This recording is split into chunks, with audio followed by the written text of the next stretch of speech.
First is agenda changes. And next is review minutes of October 2nd. They look perfect to me. I had no issues, move to approve. I'll second that. I wasn't here. You can still make the motion to approve because you're chair. We don't need a quorum. I'll make a motion to approve the minutes as written. Second. Well, I think. They already did No, that. here's we're just voting on it. Yeah. Oh, all those in favor? Aye. Abstain?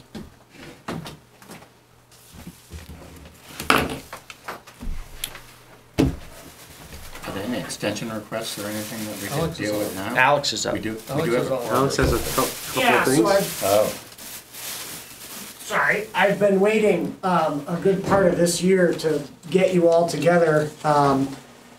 Hey, he's here, excellent. And give you some long overdue recognition. All of our citizen boards put out a lot of effort for very little in the way of recognition, certainly no compensation, and your board's no exception. The exception is that there's not a lot of turnover on the Development Review Board, and so many of you have served a good number of years, and I've been remiss in acknowledging that. So I wanted to, this year, acknowledge that for a particular reason.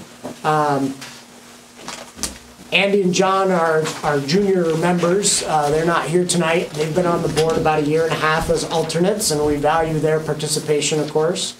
Ralph Keelman has been on the board for 2 years, so he's also a bit of a newcomer. John, you've been on the board for 4 years, and that's a good long time. Sarah Murphy, who will be joining us, I'm sure, shortly, has been on the board for 7 years.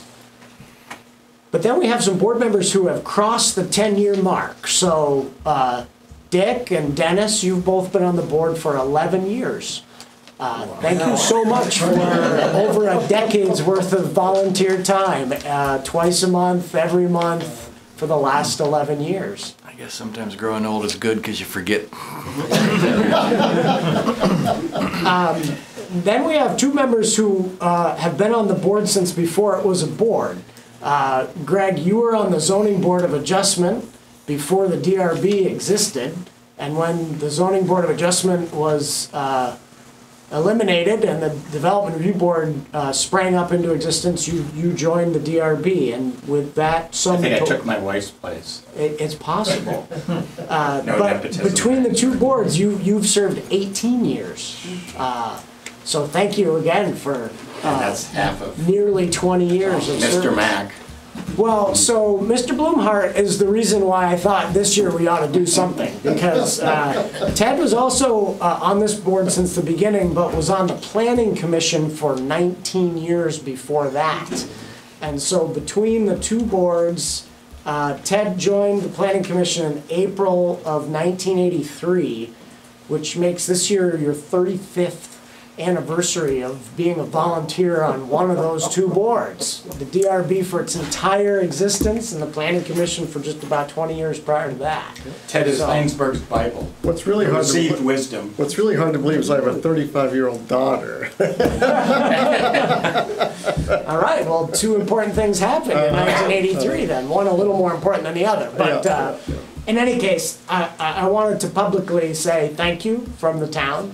And much appreciation for all the many hours you put in, both in meetings and prior to meetings. I know there are lots of boards that do the bulk of their work in the meeting, and I know that you as board members do probably just as much work outside of the meetings, reviewing packets and reading draft decisions. So thanks very much for that. And as a small token, for those of you that have passed the 10-year mark, here's a little something for you. You can pass that down to Dennis. There you are, Greg. And Ted, I thought 35 years deserves at least a little artwork. So here's a Kathy Ryder picture.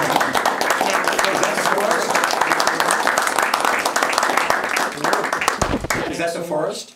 That's the town, Oh, that's gorgeous. I say that's the town forest. In fact, that's the Russell, forest. Sugar Trail. Yeah, Okay. near the Sugar Woods, near the Russell Farm. Nice. Beautiful. Thank you very much. Well deserved. Thank you. No, thank you.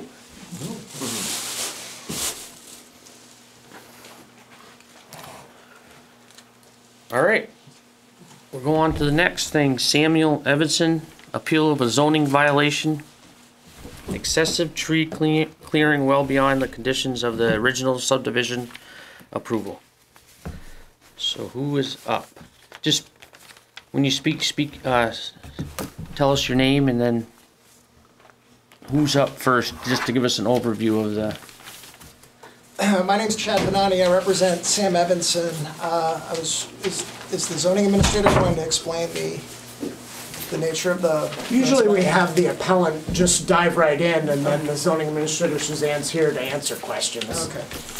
So, Boy, as a prosecutor, it would make sense from my perspective to have the zoning administrator say what the violation is.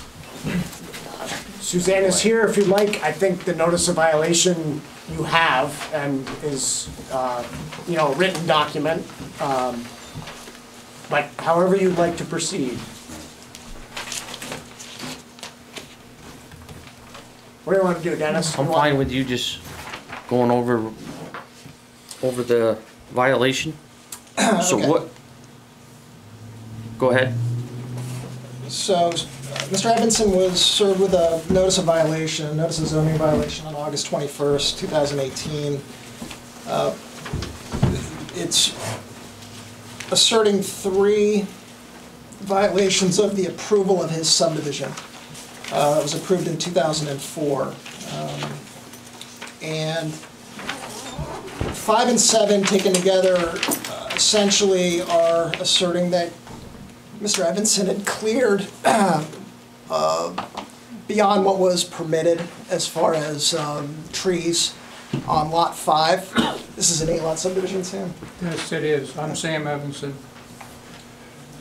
So the zoning administrator has asserted that Sam has removed more trees than were permitted under the approval. The approval adopted on the entire lot, and if you look at what's in front of you, it's a aerial photograph of actually 3 aerial. So whose lot is this? Is this Sam's Sam personal owns, residence? yeah, Sam owns lot 5. The other lots have been sold.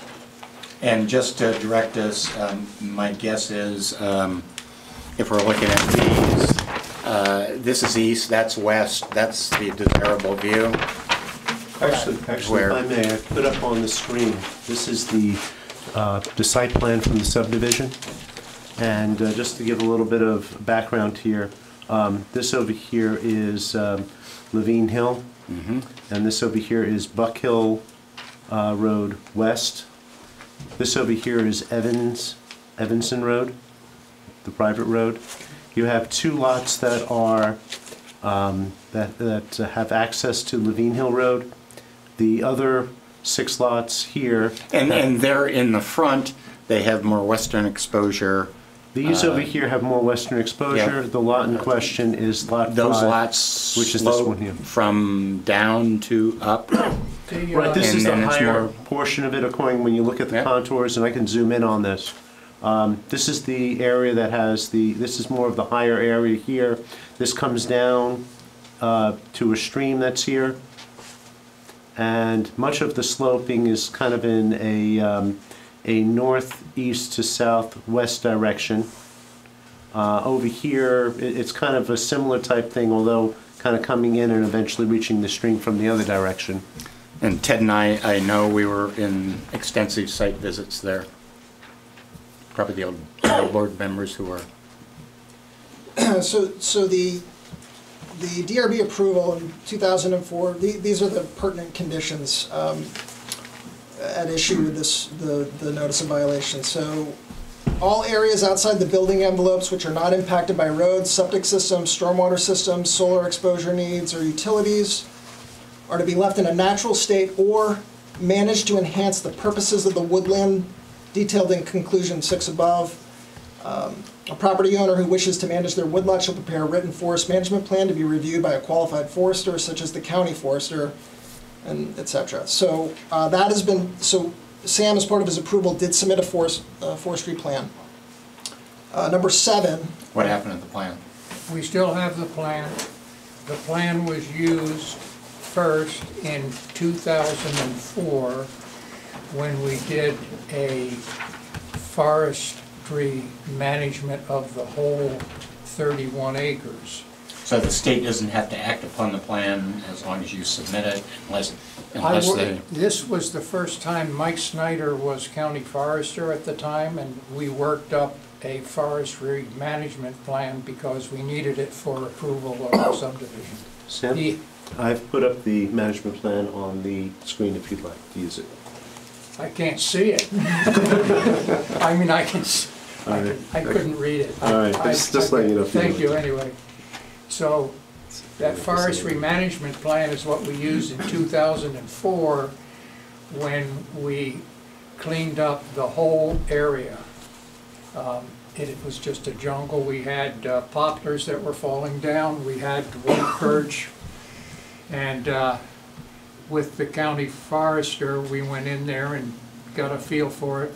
And then another gentleman, I think he worked for the gas company, he had to approve the overall project in order for the chips to go to the Moran generating plant, which he did. So we, you should have some pictures of the operation.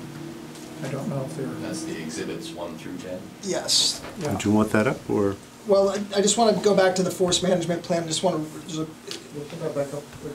So within the building envelopes, the design and location of homes, garages, and drives shall be determined by first considering the preservation of the most mature, healthy, and long-lived trees.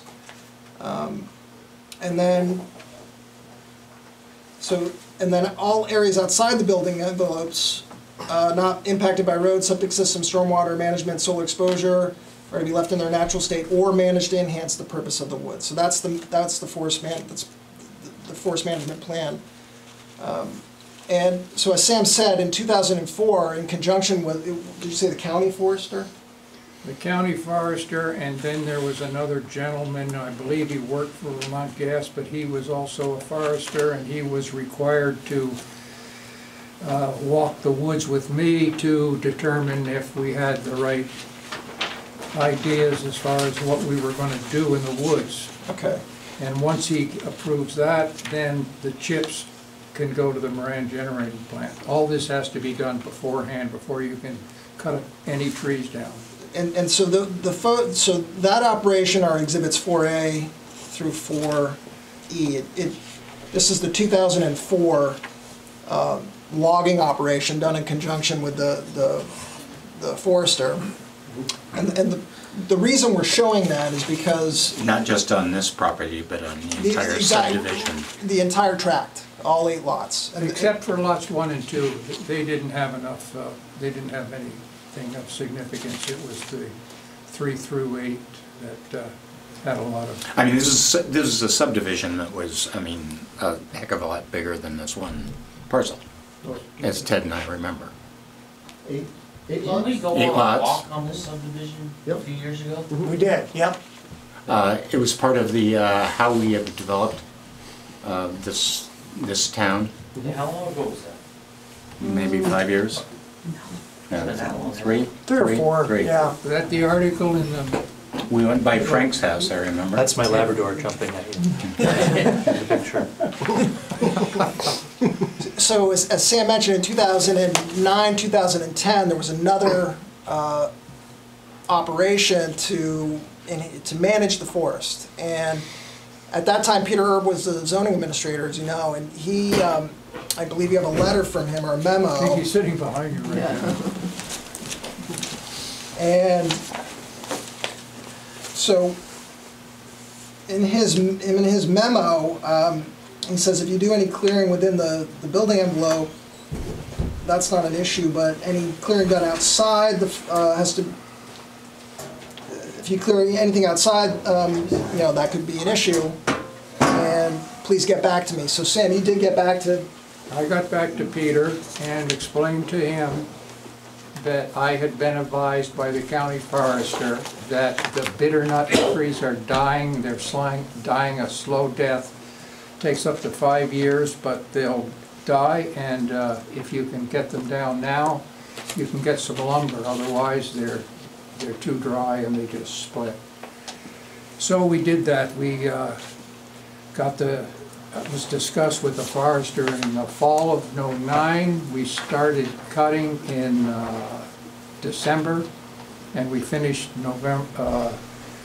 February 11th of 2010. Boy, it would really help me if we could have some schematics about what areas we're talking about. I'm talking about what was the 3 lots that were, no, the 4 lots that hadn't been sold. There was lot 5, lot 6, and lot 7. And then there was a little bit on lot 3, which is the first lot on the left, just where that detention So are we pond talking is. about lots that aren't involved in this violation hearing? Pardon? Yes. I'm talking about why there are fewer trees there than there were in 1999. Oh, it sounds like we're talking about other lots that may not be involved in this violation hearing. I'm not sure I want to hear about those. Well, then we'll just tell you that we cut bitternut trees off of lot 5. Why did you cut those? They were diseased. They had, bitternuts are on the way out apparently, according to the foresters. They have hickory beetles, which introduce a fungi which dries the tree out. They have rapid crown decline. I'd just like to interrupt because I have no idea what's going on here. Without schematics, what properties we're talking about, where cutting's occurring. This is lot 5. And this is the one question is, can you, here's a might have helped if we'd had to the- where that happens to be. Well, Where the trees were and all of that. Now you push, it's this button, it's this button right here, and you get the red dot. That one right there. And up here, that one. There's lot 5. There's the building envelope for lot 5. And the trees were in this general area, and there were some down below here. And there were a lot of them in here. Most of them were on lot 6, but that was the operation. and that was done in conjunction with a forester, correct? Yes, I was advised to get them out. They were dying, so if you get them out now, you can get some logs that you can, some lumber. But they had already dried out to the point that none of them made it to the mill. They all ended up as firewood. And when Peter Erb came up that spring for Cudney's CO, I mentioned her, he observed that there were fewer trees there, and I explained to, well, he sent me a letter wanting to know why we had done it, and I explained it to him. That was the end of that discussion. That was 2000. That was the forestry operation ended the 17th of February 2010, and Peter Erb was up there in April. Did you remove any more trees after that? No, we haven't cut a tree. Well, I cut one tree on lot 5. And why did you do that? Why'd you cut Well, that? it was, we needed to get it out of there for a driveway. And The whole thing is based on how it looks now versus how it looked in 1999 on that Google map. right, and it appears that this map, and this is the best. I apologize. This is the best photo I have, and this is. Well, it's the same. It's the cover sheet for this approved subdivision? Actually, I have that on here. You do? We Okay, have this. that's it. And what I'm going to do also is I'm going to bring this one up, which is an enlargement of it. And it's also been lightened a little bit. So we can zoom in on Lot 5. And I put a couple of dots so you can see it a little bit better. And Sam, how do you know that this photo was 1999? If you look in the upper left-hand corner of the full thing, can you show us the whole? Okay, up in the upper left-hand corner is my house.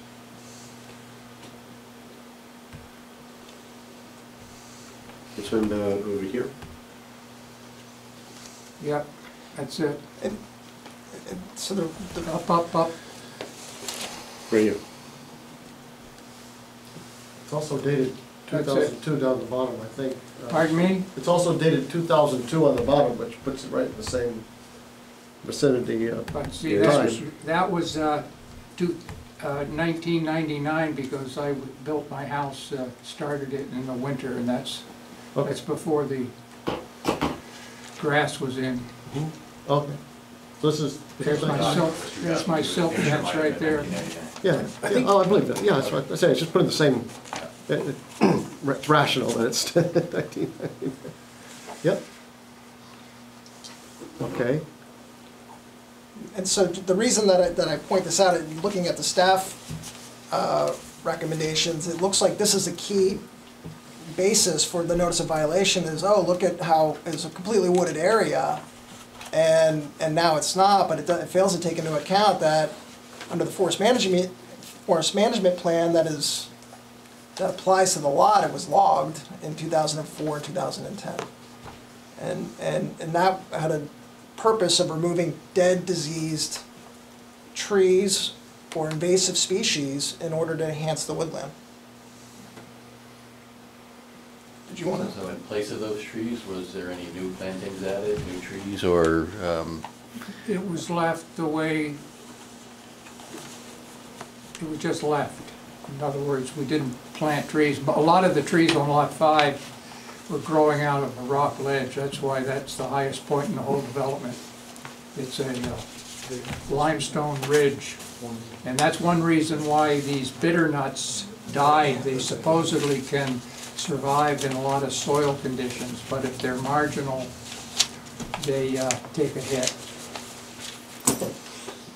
There's some decent looking bitter nuts on Frank Twarog's land. He's got some better soil conditions. I was looking at those the other day.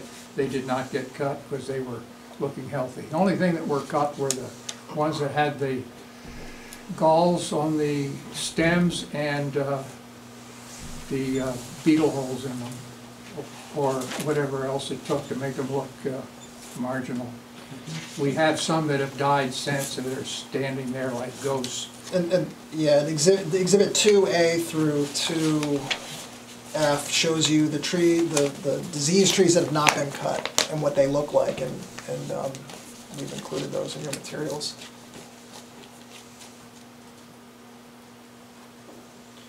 And I want to address what I think is probably the easiest issue raised in the notice of violation, which is Order 12, which in the notice of violation, the areas exposed during construction shall be treated in a manner consistent with the procedures contained in the Vermont Handbook for Soil Erosion and Sediment Control on Construction Sites. So that order, that condition has been complied with. Sam is. That was a failure on my part. We didn't coordinate that properly, so we didn't have our silk fence up.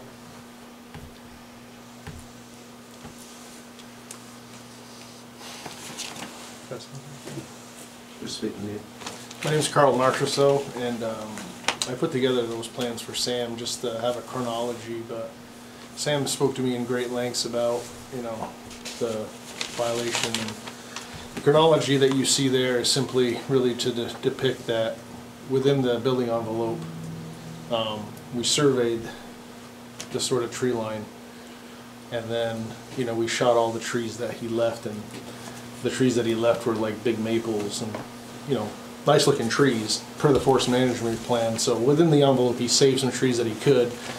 And it's pretty clear from those photos that you see the dark sort of lines on the 2011 photo, especially with the overlay. You can see the dark sort of blotches of the actual trees that were left standing inside that envelope and then the surrounding area. So we try to, like, per the forest management plan, we were trying to save, you know, as many trees as we could within that envelope. And then the bitternut, like he said, like the chronology is 2004, we did a thinning, 2010, took out the bitternut hickory, and then, you know, he hasn't cut a tree since. So here we are 8 years later. And within the building envelope, there up to 90% could be cleared. And you can see from the photos that it's clearly not. He basically left all the mature trees that he could standing. And I don't know if you guys, did you include that picture of what it looks like now? Yeah, we have.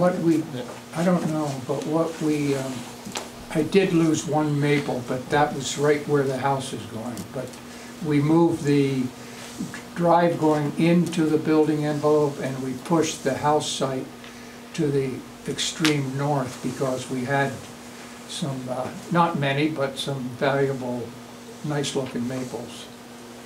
So we avoided cutting any of the decent looking trees. That's a good time to interject. I'm the neighbor to the east.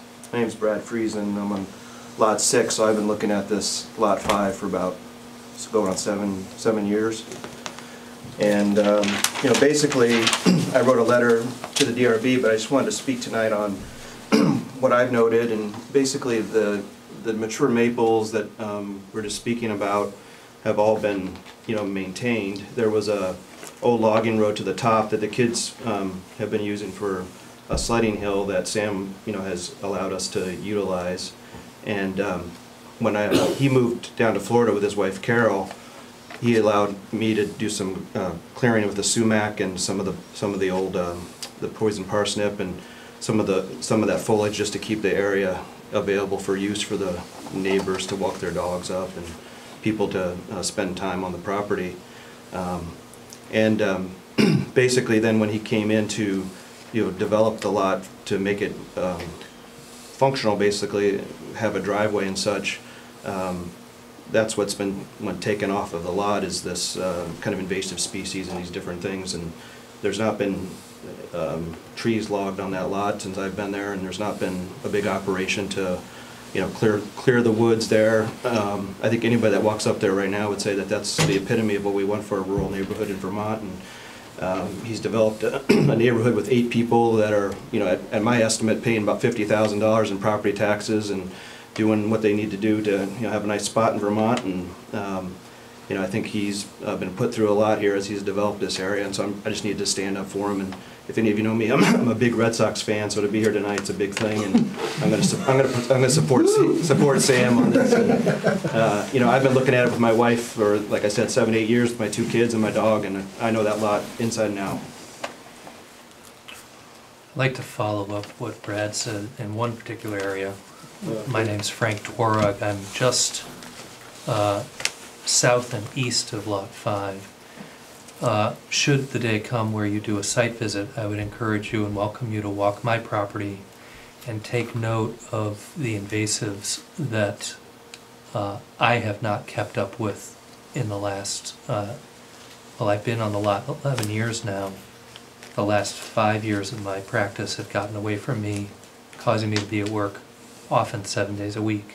You will see that those vines and sumacs and others, they've just taken over in the time I've been there. Those are the plant species that I have witnessed have been removed since Sam started this operation about 2 months ago. I've not seen clearing of anything resembling a mature tree. I've seen clearing of buckthorny type shrubs, sumac. There is a vine you'll see right along Evanson Road that is particularly attracted to the trees right along the eastern edge of my property. As Brad mentioned, there's a logging road that Sam allowed all the kids to use. They called that Mount Evanson because it was a nice stretch for a sledding hill. That has been in that condition for the 11 years I've been there. And it's just to the north of that where if you do a site visit, you'll see the trees that stand out in those earlier pictures all remain.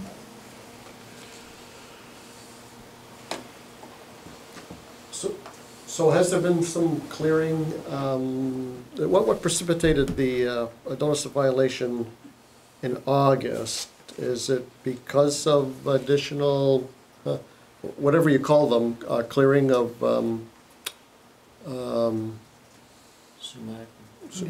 sumac and buckthorn? Is that, I'm What trying to. precipitated the whole thing was the fact that we started making noise there as we were scraping the rock. And the neighbor to the north thought that that was an undevelopable lot. He was quite upset. That precipitated the situation. So I'm guessing the area that we're talking about that's of most concern is to the east of the building envelope and to the south of the building envelope. It looks, so I'm trying to look at, we've got some Google Earth pictures from over the various years. We got these guys. Dennis, I would like to make a proposal. I may be out of line. I would like to hear from the zoning administrator at this point to really put this stuff. I think the way we're doing this is backwards. And I think we would benefit greatly by having the administrator who is citing a violation, at least at this point, explain what the concerns are, because I'm really kind of at sea. I don't think we're making a productive use of our time until we get context. Well, I'm just wondering if we should just cut it now and I think we should do a site visit. And I think that would make more sense. But maybe 10 minutes from the zoning administrator just to put this in context would be really helpful. And I do think a site visit is imperative. Okay. I wouldn't mind a specific outline of what the specific issues are. Okay. On the lot. You want me to just talk? Or? Yeah, we don't have a mic, right? Or will those mics work from there? Or Suzanne, you want to come over here? We have a mic, open mic over here.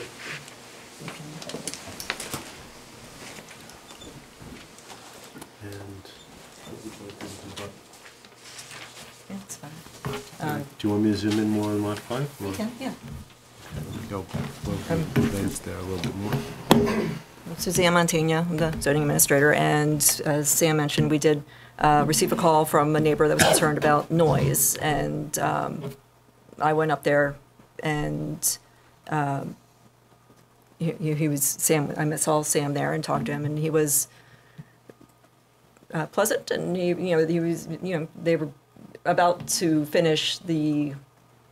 It wasn't blasting, it was just jackhammering, I guess, or what were you? Jackhammering, and it was the last day, I believe. Yeah, so that was, there wasn't anything in the decision that I thought that he was in violation of, with the hours that he was doing it was, that wasn't the issue. My issue was that it was cleared. I thought more that so than the decisions stated.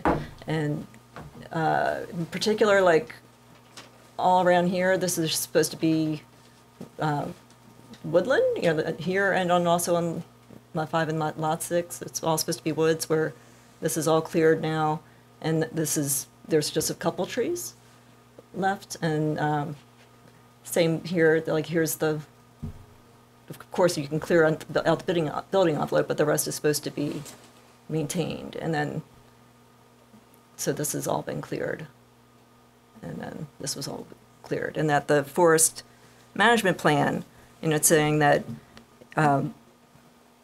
that they are supposed to be left in the natural state or managed to enhance the purpose of the woods. And the purpose of the woods is the development of a maturing mixed woodland.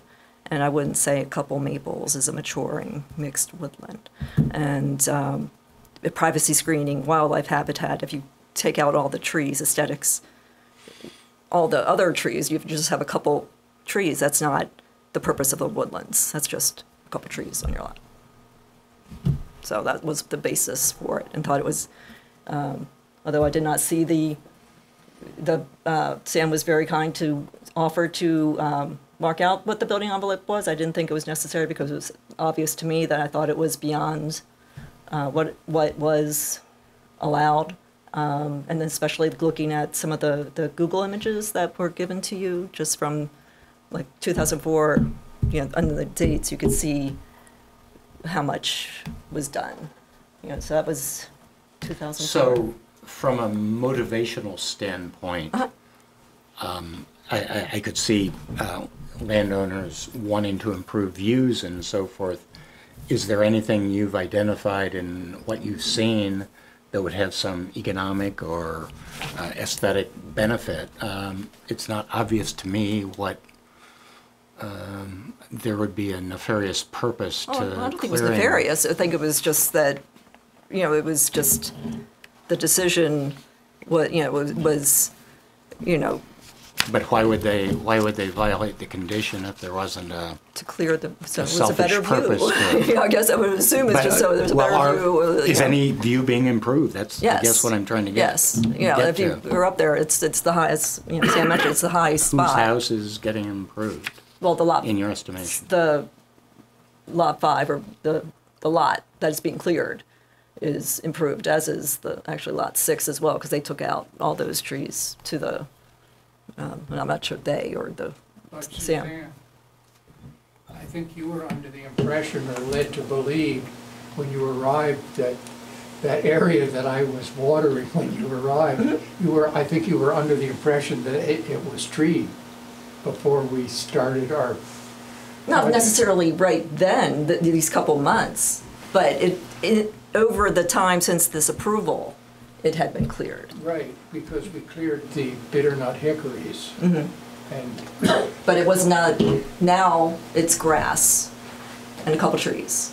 It's not being left in its natural state to become a forested woodland. It's being mowed. but when we. So that's not a woodland, No, and it wasn't a woodland.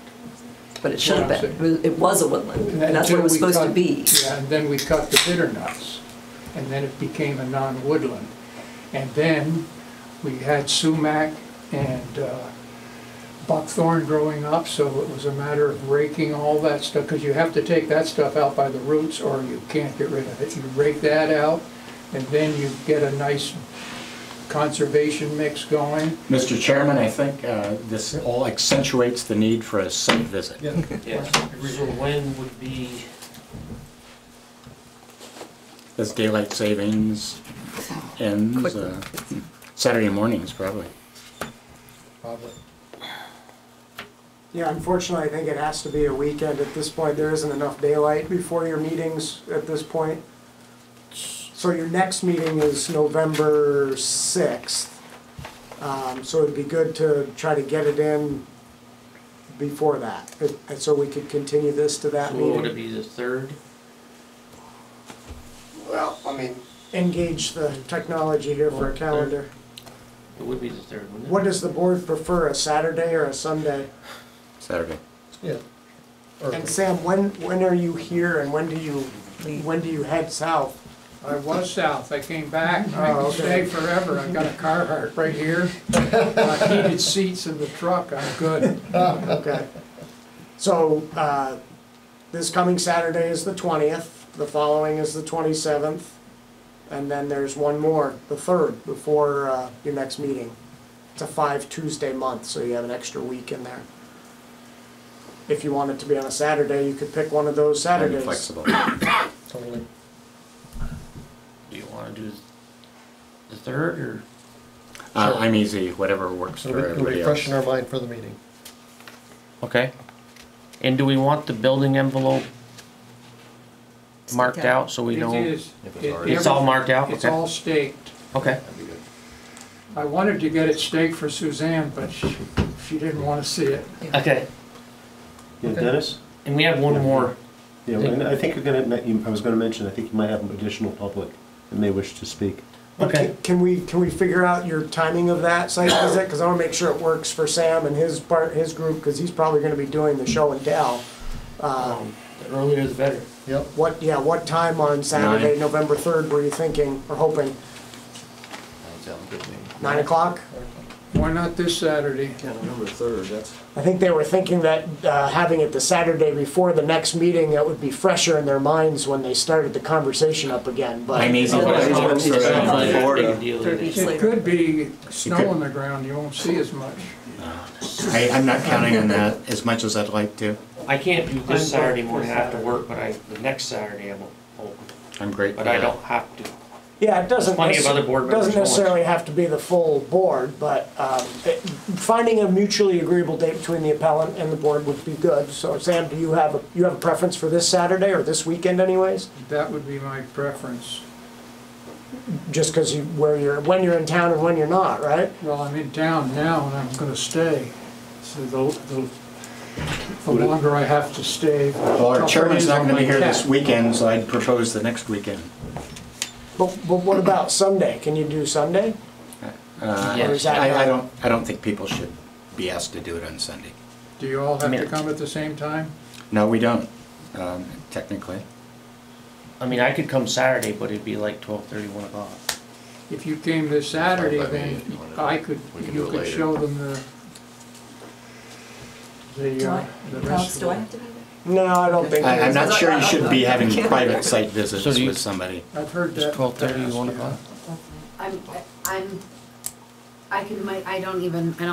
don't have that calendar in front of me, but I might be able to. I mean, it's the day that we're in town. I might have. So one maybe of- you could do it Saturday morning. Dennis can't be there, but he could visit the site on his own. Dennis is great at getting his truck up everywhere, right? Yeah. Can everyone else do Saturday morning and then? I can do it, Okay. Which Saturday morning? We're talking about this coming Saturday morning or Saturday 3rd? yeah. This Saturday. This Saturday, can you get there, John? I would prefer the following Saturday, but. I'm fine with the following Saturday too. You're not. You're not okay with the 27th. I'm all right with this Saturday, but I have to come in the afternoon. What about the next Saturday? Come open. But But it not all looks the like, board members have to be. yeah, there, it so- looks like you have maybe 3 or 4 of you that can That's make fine. this Saturday, and then maybe John and Dennis go up on their own at another time, and then it gets done, and Sam can Maybe get to where he needs to be. And just somebody have a contact. I can go this Saturday afternoon. I just need a contact, right? Or I can give you my phone number and email. you want to go in there or whatever? Or are you gonna go in the morning? I can go I was gonna go in Okay. the morning, I guess, but. All right, that'll work. 9 o'clock this Saturday? We're gonna hear from another board member or a Yeah. audience member. Still have another. Open it to the public. Peter, did you have some? Yeah, just a couple quick things. I think that it's really important. A site visit will certainly show you the present conditions, but you really have to take a historical site visit, because that's really what you're comparing with. It's not whether it's pleasant or beautiful or anything now. It's whether it conforms with the intention of the original permit. And just If memory serves me, I was one board member who dissented from the subdivision approval. the subdivision was a series of negotiations, and part of the bottom line of those negotiations was that this was going to be a wooded subdivision. That was the intention. I don't know whether that's reflected in all the records of the minutes and everything of these hearings, but that was clearly the intention. And I think it's unfortunate that there are sort of 2 documents or 2 series of approvals here. One is the forester side, and the other is the document that said this was supposed to stay wooded. And if something is supposed to stay wooded, you know, the invasives may well be the nursery trees that are bringing other things back. And even if you take things off, you know, if the intention was really to leave it wooded, it seems to me there was a whole lot that could have been done, which would have had this regenerating by now. Even if it's sumac, those are definitely, that's the process that woodland regenerates in, and that's what it does. And to cut that, you were stopping the regeneration. And when you seed it, you really are stopping the regeneration. So it seems to me that there was little intention to keep this woodland. That's just my opinion. Well, that wasn't the county forester's opinion. He said you But should we're see just it. starting the debates, and we're looking forward to the site visits to inform us more about all of this. Just want to make one clarification. When you look at the actual plan, you can see an existing woodland line here. And if you look at all of the different areas here, you could see where in the plans they're actually proposing to cut the woodlands here by these particular lines, as well as what's over here for these leach fields, for these lots here. And so basically, historically, if you look at it, look at the entire site, it was pretty much, this whole area here was wooded. And I guess, Sam, you're contending that this entire area over here was invasive species and diseased trees. Am I correct? Not entirely, that's why there are trees there. But the bitter nuts were taken out intentionally because they were diseased. And as I said, the county forester recommended cutting them in 2009. But you're saying the entire area that's here that appears to have been cleared is of that type of tree? Not all the trees. That steep slope, there were only a couple of bitter nuts. There are trees there. It's not clear. The north end of the leach field, there are bitter nut trees that are still standing that are diseased. Most of the diseased bitter nuts were actually on lot 6. So over here, this area over here. But the object was to get rid of the bitter nut trees that were diseased and looked like they were going to fail. And it was up to Bill Torrey, who was the logger, to just see the condition of the tree and cut it down. He's a very thorough forester. So Sam, you're the developer of this project, and you have one lot here. Do you retain any, how are these lots owned, or is there associations? Or, I mean, We have what impact or control do you have over these lots, these areas that we're talking about on cutting? none.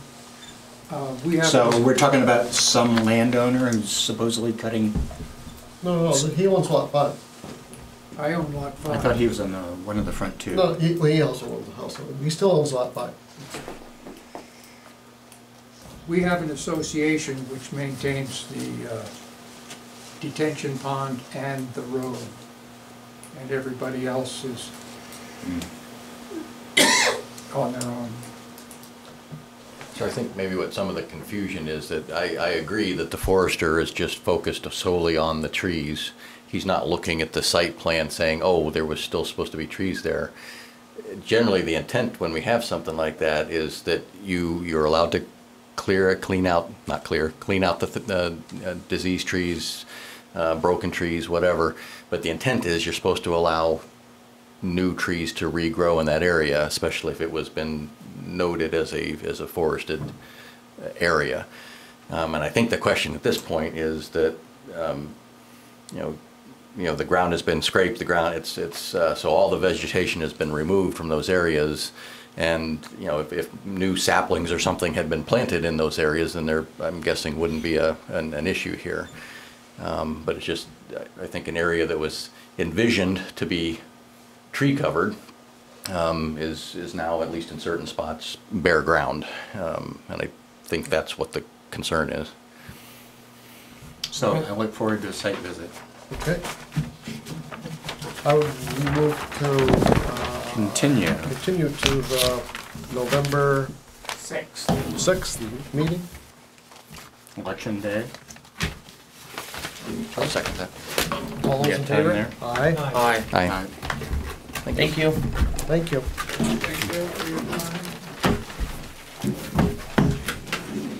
So for everyone's benefit, for those that are meeting on Saturday at 9 a.m., meet at the end of the road near Lot 5. Yep. Okay. So you go up Buck Hill and then you make a left into it. Evanson Road, and then keep going to the end. You'll follow it to the end, and you'll be at lot 5. Haven't been up there in a while.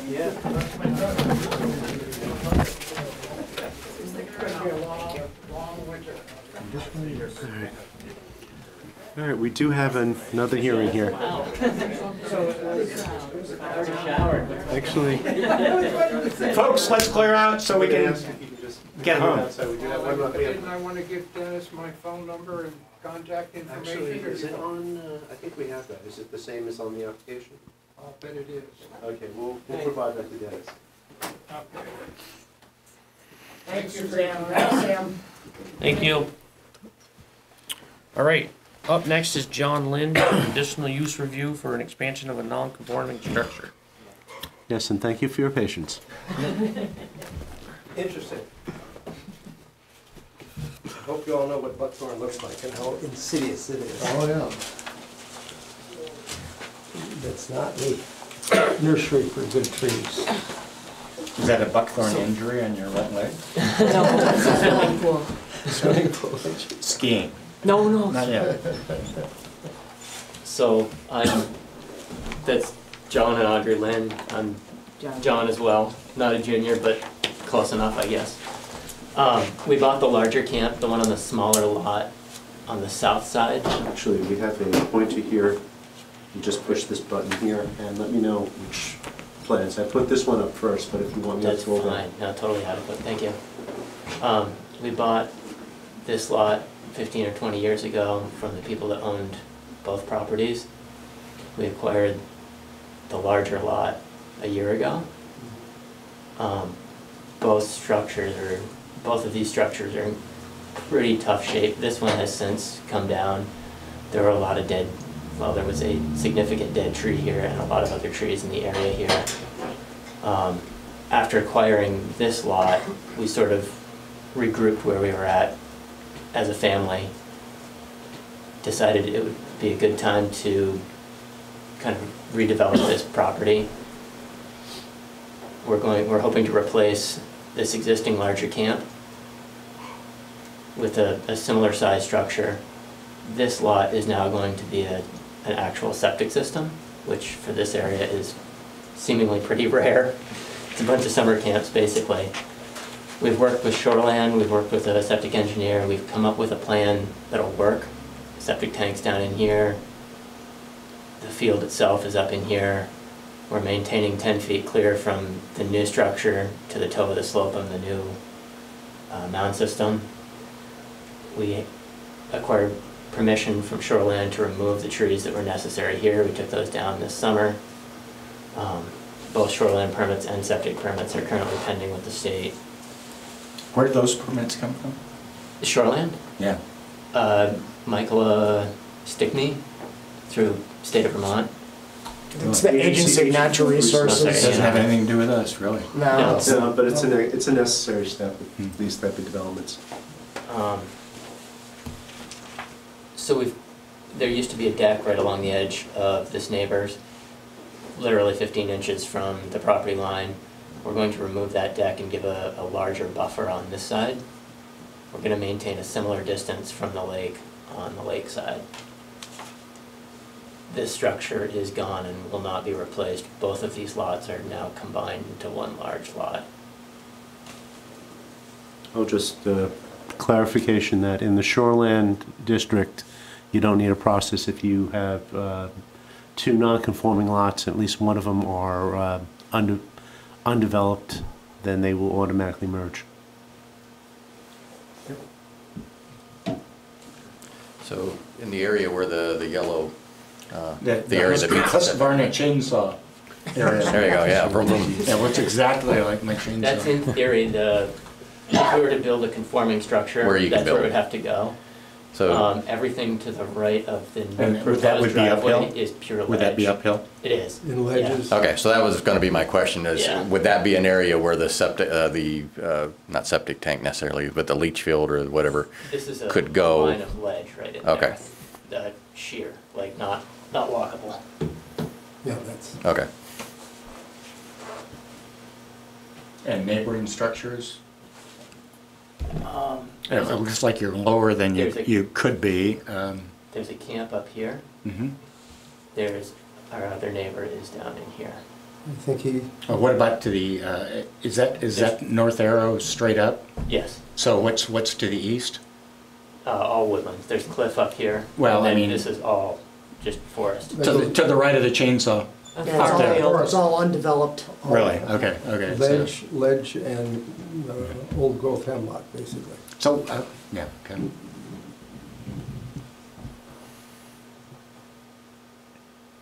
Okay, so it wouldn't be any more non-conforming, it's not close to the lake, you're actually gonna be pulling it back from the southern property line? Correct.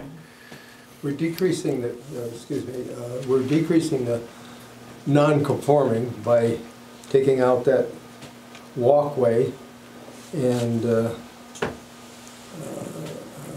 but we can't move it closer to the north because of the septic. We're really quick, and then physical problems are the ledge right in the yellow area. That's all ledge that's got to be 15 feet high. So you have to put in a new septic system that will require a state permit, right? Yeah. Yes. Yeah, so we count on you to do that. What about water supply? Water's coming out of the lake. Coming out of the lake, and what kind of system do you have for that filtration? Right now, there's nothing in the existing camps. What we will probably be doing is a UV filter.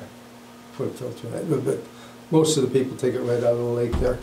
We're going to put a little filter in there and probably have drinking water. Right, it'll be non-potable out of the lake. Yeah. So don't we, I mean, people have proposed, This isn't gonna be year-round, right? No, this is staying as Sorry, camp. maybe I Oh, should it start with stains, that one. This is it, yeah. Yeah, the whole Well, road is. What's important to note is that on a regulatory front, the town's ability to regulate water and sewer was removed back in 2004, 2007. I forget when the state wastewater regulations changed.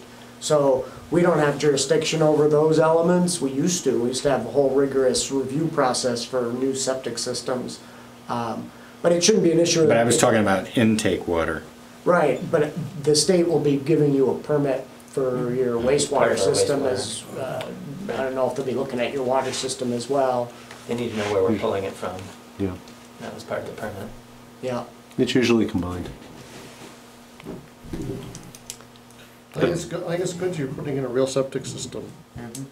It's not an inexpensive proposition, I know. unfortunately.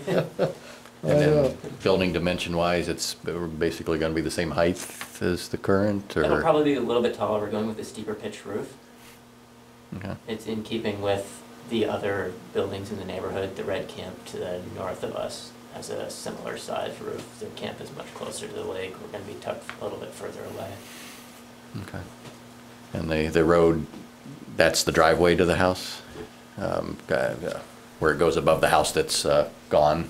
Yes. Yeah, this is gonna be parking now, Okay, and this is driveway. This Okay. used to be driveway and parking. We're going to eliminate all of that.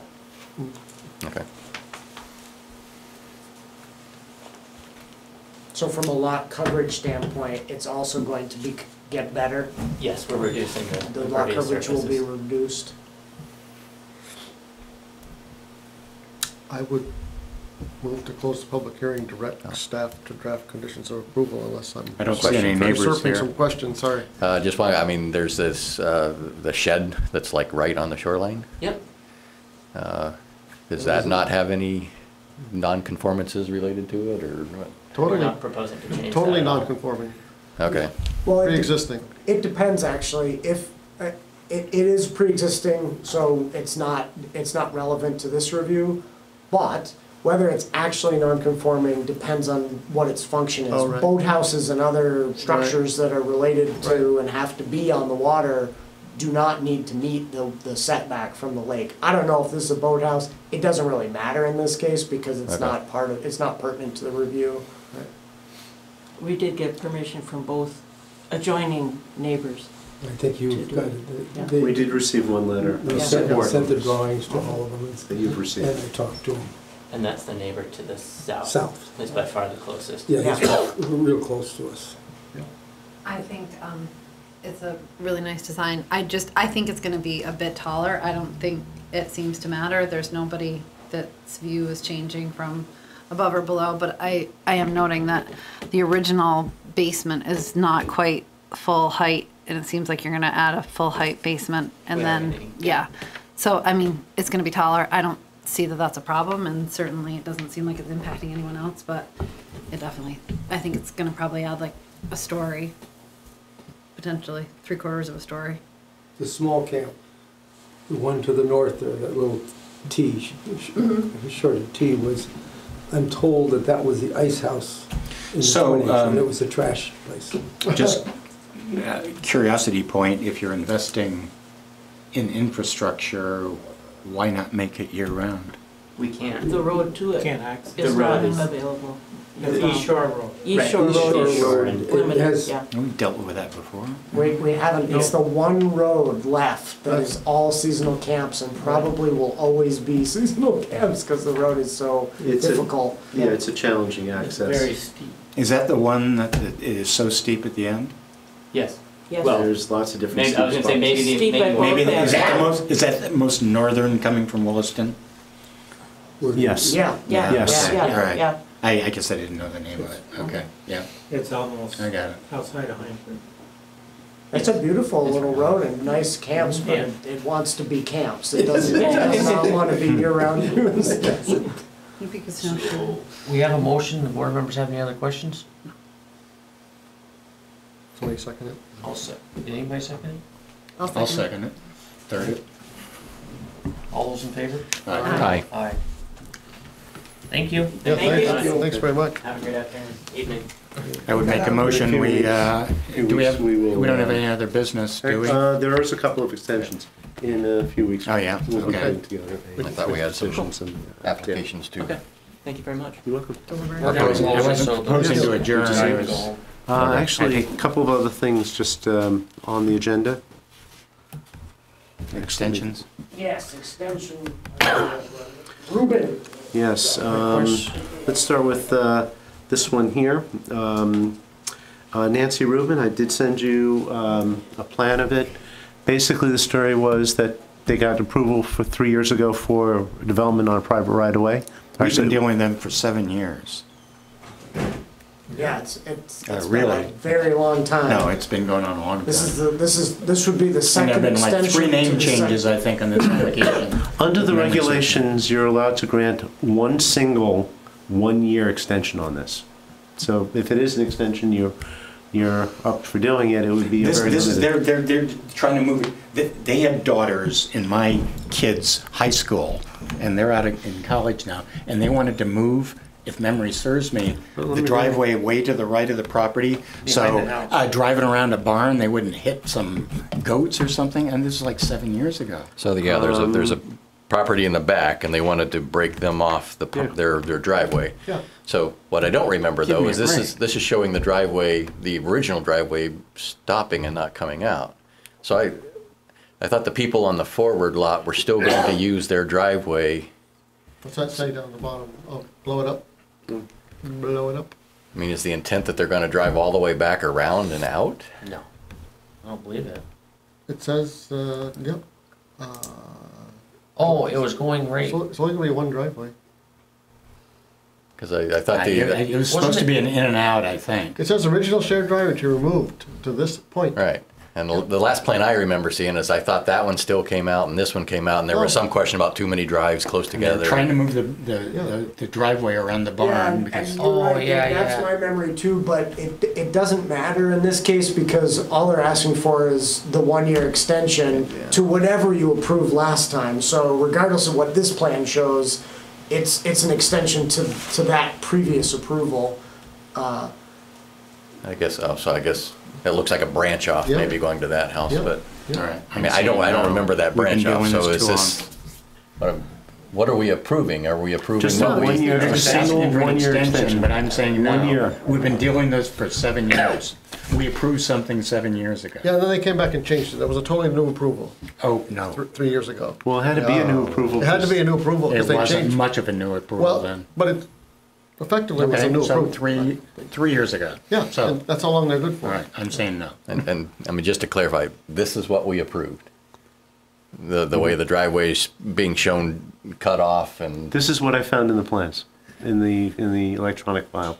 Yeah, I think Mitch included Okay. a copy of the approval as well, so you might want to just take a quick gander at the findings of that approval to, because Okay. you're right, Dick, that map doesn't quite look familiar to me either.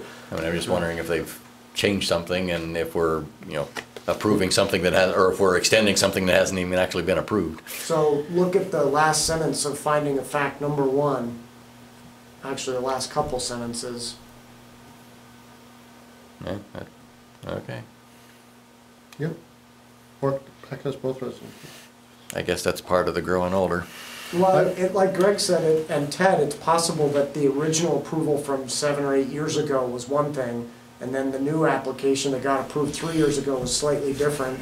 But if you scroll down a little bit more, Mitch, right there, finding of fact number 2 provides the history. So there was a denial. Yep. And then they created a second application to address the deficiencies. Yeah. And that was approved, and then it was extended, and then it expired, and then they... Third application. Third application was identical to the 2010 application, so I think everybody's right in some regard on this. What's the reason for the extension? I didn't talk to Nancy. Did she provide a reason aside from they just haven't gotten to it yet? Actually, yeah, I think that was pretty much the only thing that was said, that they,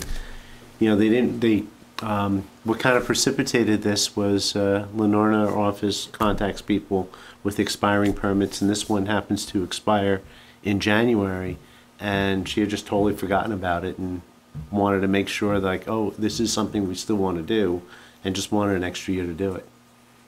So this is the first extension on this latest approval. Yep. Yeah, well, the first and only, because the way these developments in a private right-of-way, according to the regulations, work is you get a 3-year time frame to actually put in the driveway, and if nothing's changed, the board can grant a single 1 year, it says, a single 1 year extension. I would move to grant a single 1 year extension to this development on private right of way.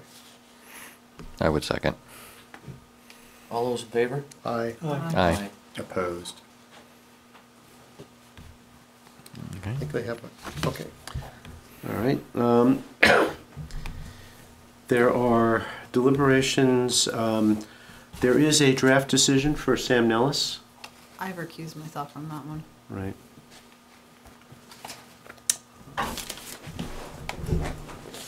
I would Do you want to go into deliberative session and deal with all of these? And Yeah. excuse various board members in the right order so as to make it convenient?